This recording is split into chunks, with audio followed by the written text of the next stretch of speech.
조명이 한 톤 낮아진 대기실. 카메라가 꺼진 뒤에야 비로소 사람들의 얼굴에서 방송용 미소가 조금씩 내려앉는 시간이었다. 무대 위에서 웃고 노래하고 멘트를 던진 사람들은 모두 알 것이다. 진짜 감정은 대개 퇴장 후 복도에서 혹은 대기실 문이 닫히는 순간에 더 크게 밀려온다는 것을. 그날도 그랬다. 스태프들의 발걸음이 바삐 오가고 매니저들의 무전소리가 여기저기서 들렸다. 다음 순서 준비됐습니다. 의상 갈아입히겠습니다. 같은 익숙한 문장들이 공기를 채우던 찰나 한쪽 구석에서 조용히 일어난 사람이 있었다. 장윤정이었다. 그는 늘 그렇듯 서두르지 않았다. 누군가를 향해 걸어갈 때도, 무언가를 건넬 때도 타이밍을 정확히 아는 사람처럼 한 박자 늦춰 마음의 문을 열어두었다. 그리고 그가 향한 곳은 막 무대를 마치고 물 한 모금을 삼키며 숨을 고르던 박지연의 자리였다. 박지연은 예상치 못한 방문에 순간 어깨를 움찔했다. 존경하는 선배가 이렇게 가까이 다가오는 일은 늘 설레면서도 긴장된다. 게다가 장윤정은 대기실 분위기를 단숨에 바꿀 수 있는 사람이다. 화려한 말로 장악하지 않아도 그저 존재 자체로 공간을 정돈하는 힘이 있었다. 지연 씨. 장윤정의 목소리는 낮고 부드러웠다. 박지연은 급히 자리에서 일어나 고개를 숙였다. 선배님, 안녕하세요. 장윤정은 손짓으로 앉아도 돼 라고 말하듯 가볍게 미소 지었다. 그리고 아무렇지 않은 듯 하지만 동시에 매우 조심스럽게 옆에 들고 있던 작은 쇼핑백을 테이블 위에 올려놓았다. 쇼핑백의 재질은 단단했고 손잡이에는 은은하게 빛나는 로고가 박혀 있었다. 누가 봐도 그냥 선물이 아니라는 걸 느낄 수 있는 그 특유의 무게감. 박지연의 눈동자가 잠깐 흔들렸다. 설마 라는 생각이 스쳐 지나갔을 것이다. 그런데 장윤정은 그 흔들림을 알아차린 듯 말을 길게 하지 않았다. 대신 아주 짧고 분명하게 정확히 핵심만을 꺼냈다. 지연 씨 어머님께 축하 인사 전해주세요. 그 문장은 선물보다 먼저 들어왔다. 더 정확히 말하면 선물의 의미를 확정해버리는 말이었다. 이게 단순한 물건이 아니라 누군가의 가족에게 보내는 마음이라는 뜻. 방송가에서 가장 흔한 감동은 대단한 말이 아니라 사소하지만 정확한 배려에서 나온다. 그리고 장윤정은 그걸 알고 있었다. 박지연은 한동안 말을 잊지 못했다.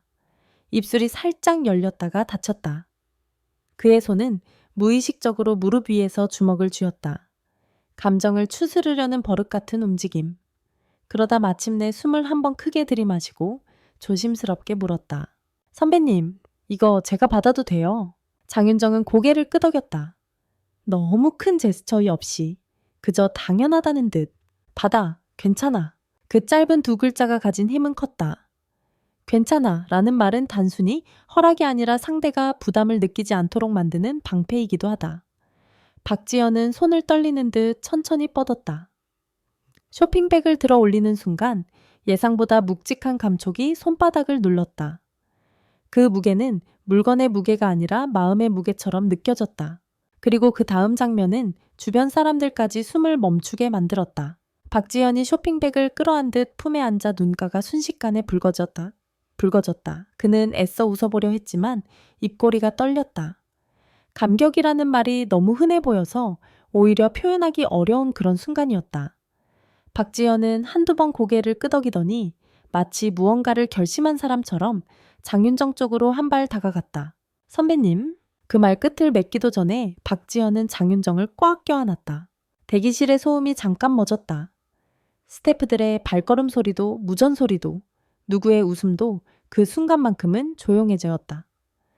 누군가의 포옹은 공간의 온도를 바꾸는 힘이 있다. 특히 그 포옹이 계산된 연출이 아니라 감정이 넘쳐나온 결과일 때는 더 그렇다. 장윤정은 당황하지 않았다. 다만 놀란 듯 눈을 한번 크게 뜨고 이내 천천히 손을 올려 박지연의 등을 두드렸다. 괜찮다고 말해주듯 그 마음 알겠다고 다독이듯 힘을 주지도 오래 붙잡지도 않았다. 상대가 편안해지는 만큼만. 그래. 장윤정이 작게 웃으며 말하자 박지연은 포옹을 풀면서도 얼굴을 들지 못했다. 감정이 올라오면 사람은 시선을 아래로 두기 마련이다. 눈물이 날까봐 혹은 눈물 난 얼굴을 보이고 싶지 않아서. 그때 장윤정이 한마디를 더 얹었다. 그 한마디가 이 장면을 더 이야기로 만들었다. 어머님이 지연 씨 얼마나 걱정하셨겠어. 무대 올라가기 전날도 내려오고 나서도. 박지연은 그 말을 듣자마자 숨을 크게 삼켰다. 가족 이야기 앞에서 사람은 가장 쉽게 무너진다. 특히 어머니라는 단어는 누군가에게는 응원이고 누군가에게는 책임이며 누군가에게는 버팀목이다. 박지연은 고개를 끄덕였다. 목소리가 잠겨 거의 속삭이듯 말했다. 네, 맞아요. 어머님이 제일 많이. 끝까지 말하지 못했다.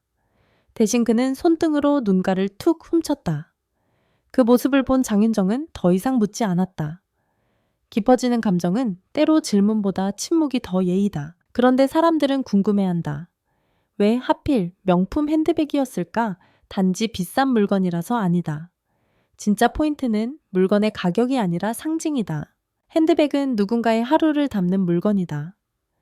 지갑, 휴대폰, 약, 립밤, 작은 메모지 때로는 가족 사진까지. 누군가의 삶을 넣고 다니는 작은 세계.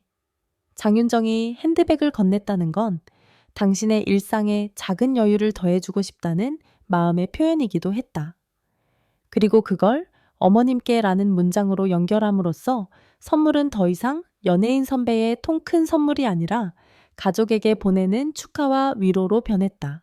스태프들 사이에서도 낮은 탄성이 흘렀다. 와, 선배님 진짜 멋있다. 저건 말이 아니라 행동이네. 하지만 장윤정은 그 반응을 즐기지 않았다. 그는 늘 그랬다. 뭔가를 해놓고 나 이런 거 했다는 식으로 드러내지 않는다. 그냥 할 일을 했다는 듯 자연스럽게 다음 장면으로 넘어가 버린다. 그래서 더 강하게 남는다. 잠깐의 정리가 끝나고 매니저가 조심스럽게 다가와 다음 스케줄을 안내하려는 순간 장윤정은 손바닥을 들어 잠깐만 이라는 사인을 보냈다. 그리고 박지연의 얼굴을 한 번 더 바라봤다. 눈빛이 말했다. 지금은 네가 중심이야. 장윤정은 말했다. 지연 씨 고마워할 필요 없어. 대신 어머님께 꼭 말해. 덕분에 여기까지 왔다고. 그 말은 단순한 예의가 아니었다. 성공이라는 건 무대 위 한 사람이 만드는 것 같지만 사실은 그 뒤에서 지켜봐준 사람들이 만든다. 특히 가족의 지지는 보이지 않지만 가장 큰 에너지다. 장윤정은 그 진리를 누구보다 잘 아는 사람처럼 보였다. 박지연은 두 손으로 쇼핑백 손잡이를 꼭 잡고 다시 고개를 숙였다. 정말 감사합니다. 선배님, 저 더 열심히 할게요.